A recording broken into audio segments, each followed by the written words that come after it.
আসসালামু আলাইকুম প্রিয় দর্শক, ওয়াজি ইটিং এএসএমআর ইউটিউব এবং ফেসবুক পেজ থেকে সবাইকে স্বাগত জানিয়ে শুরু করছি আজকের ভিডিও। প্রিয় দর্শক, এই যে দেখতেছেন শাক তুলতেছি, এটা হচ্ছে অবাঞ্ছিত শাক, অর্থাৎ যে কোনো সবজির ক্ষেতে অবাঞ্ছিত এই শাকগুলো উঠে। এগুলো এক এক এলাকায় এক এক নামে ডাকে। আমাদের চাঁদপুরের ভাষায় এগুলোকে খুদরিয়া শাক বলে।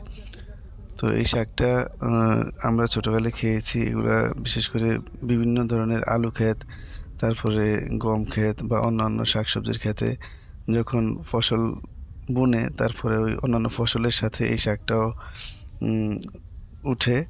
তো এই শাকগুলো বিশেষ করে মানুষ অন্যান্য শাকের সাথে এগুলো খায়। এগুলো বিক্রি হয়, এখনকার সময় বিক্রি হয়। এক সময় হয়তো এগুলো বিক্রি হতো না, কিন্তু এখন বিক্রি হয়। আর এই শাকটা হচ্ছে অর্গানিক শাক। এগুলা বিশেষ করে এগুলোর মধ্যে সার প্রয়োগ করা কম হয়। আর এই শাকগুলোর স্বাদও অন্যরকম, খুবই সুস্বাদু।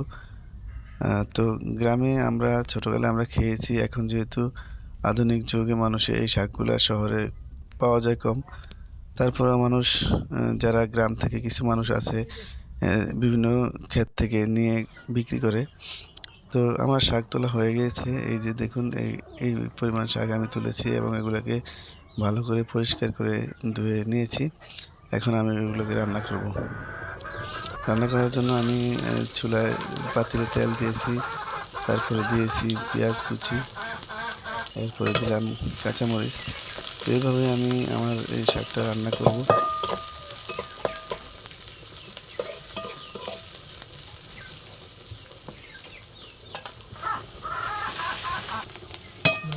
পেঁয়াজটা খুব ভালোভাবে ভাজা হয়ে গিয়েছে। এখন এই পেঁয়াজের মধ্যে আমি আমার শাকগুলা দিয়ে দিয়েছি এবং শাকগুলা দেওয়ার পর একটু নেড়ে এই শাকটা হতে বেশি খুব একটা সময় লাগে না।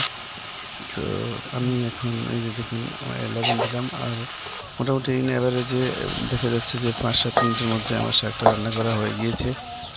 এই যে এখন প্রায় শেষ পর্যায়ে এসেছে। তো আমি শাকটাকে তুলে নেব।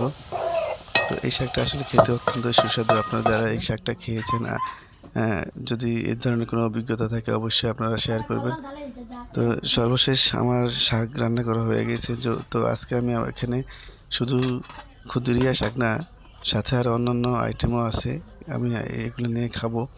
তো প্রথমে আমি শাকটা নিলাম, যে শাকটা আমি ক্ষেত থেকে নিজে তুলে নিয়ে এসেছি। আর আমি এখন খেতে বসেছি।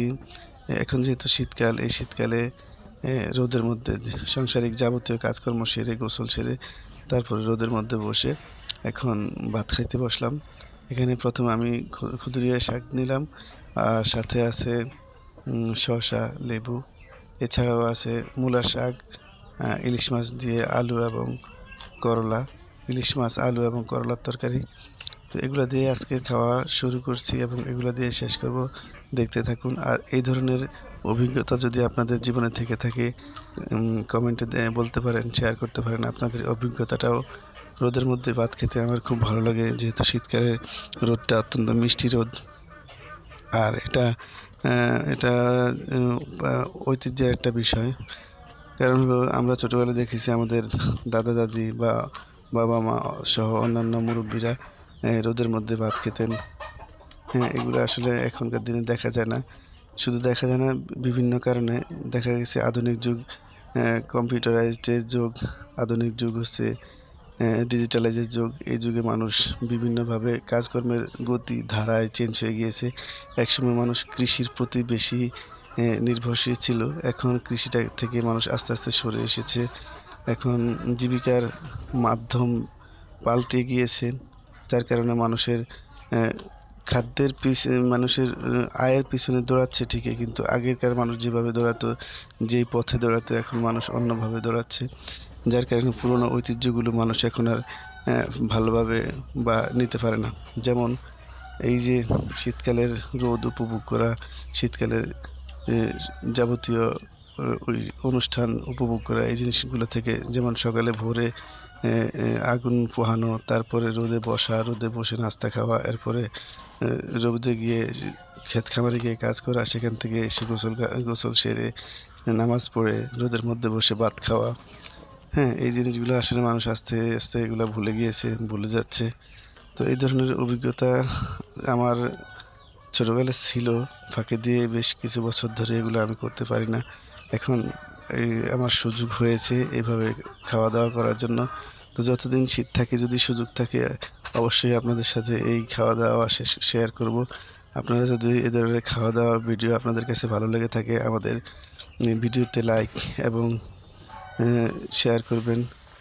ইউটিউব থেকে দেখে থাকলে সাবস্ক্রাইব করবেন। আর ফেসবুক থেকে দেখে থাকলে অবশ্যই ফলো দিয়ে আমাদের সাথে থাকবেন আর দেখতে থাকুন।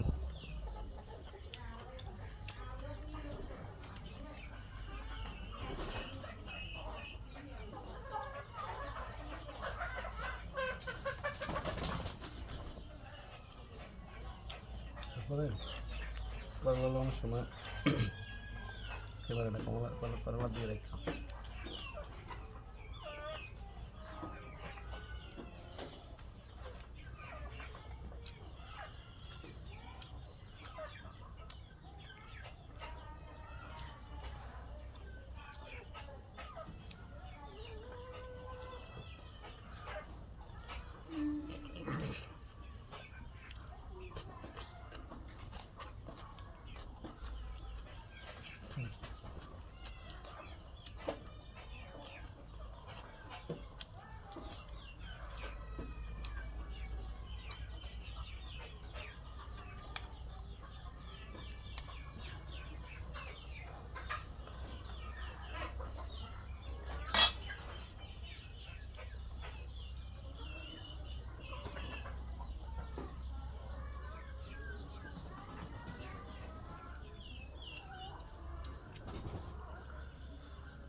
Pare, mucho limpieza.